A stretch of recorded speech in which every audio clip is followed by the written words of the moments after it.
doing excellent. Listen, congrats on your first movie role. Thank you so much. So I'm so curious. When did you first find out that your dad was basically like, "Oh, by the way, I'm thinking about making a movie about a pop star, and I think I want you to play the pop star." Well, I guess that moment never really happened because it was sort of an idea that we were talking about for a while and kind of wanting to incorporate, write an album of original music with an original film that he would create and kind of make them side by side and kind of tailor make them for each other. And so it was an idea that we kind of came up with together.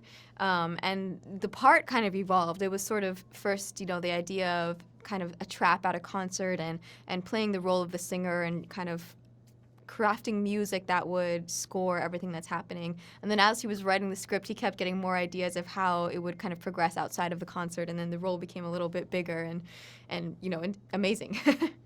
Yeah, I can't imagine what it's like. Your dad. I'm such a big fan of your dad, and I can't imagine what it's like collaborating with someone. It's your dad, but he's also such a good filmmaker. And it's Yeah. like, what is it like actually seeing behind the curtain? Because you had a front row where a lot of people don't have access.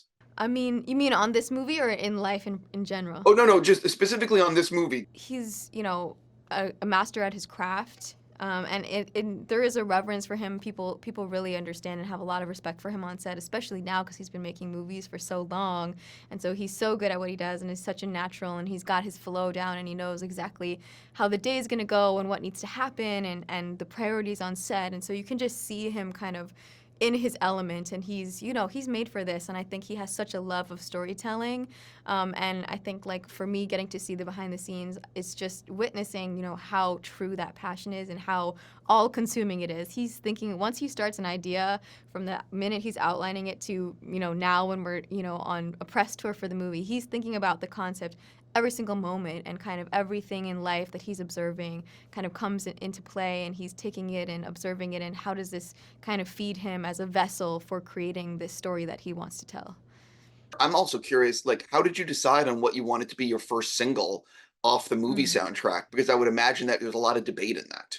Yeah, there was. I mean, my dad had, some opinions in that, and then my label, also Columbia, was sort of dictating that. But I think we wanted to start with a more stripped down song and kind of show, the vulnerable, raw side of the character and also of me, kind of in terms of the songwriting, something that felt like, piano vocals. And so we started with the ballad called Release. And then kind of from there, we're moving into more of like the pop bangers that kind of come after, but wanting to start from that place of integrity first. So it's the night before your first day of filming.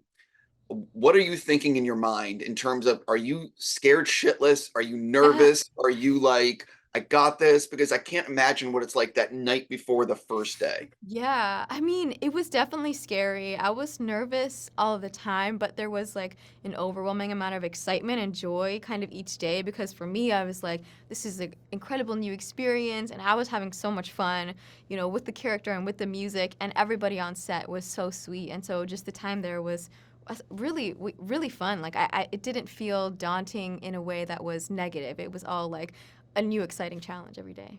So you see the shooting schedule in front of you. What's the day you have circled in terms of, I can't wait to film this? And what's the day you have circled in terms of, oh my God, we have to film this?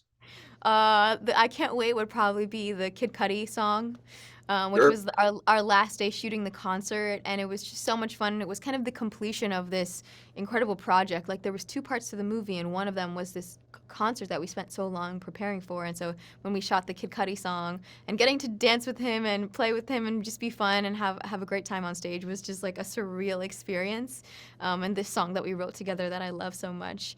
And so it kind of felt like wrapping up the first half of the movie. And then there is a scene later in the movie that I don't want to give away too much, but a very intense scene in a car that I was extremely nervous about filming. And it was like a hard, very difficult emotional place to get to, and took some extreme preparation.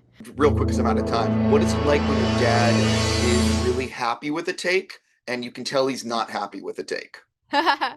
Well, he'll just keep saying one more, one more, one more until we're like 15 takes in and we get what he wants. But I feel like it's more of a subtle thing. I'll see it on his face. He really does continue until he gets what he wants, and if he doesn't, we're back for reshoots and we're going to be shooting it again. So there wasn't ever like a scene that I felt like, oh, we really just didn't get it. And if there was a scene, it didn't end up in the movie, you know. But I Sure. feel like there's a sort of, I can tell he'll be very confident and be like, you know, we got that, like, you know, at the end of a few takes, and he'll be very confident that, you know, we have it in the bag, kind of. I just want to say congrats. I really do hope the movie's a huge hit for you. Thank you. Have a great day. Thank you so much. You too.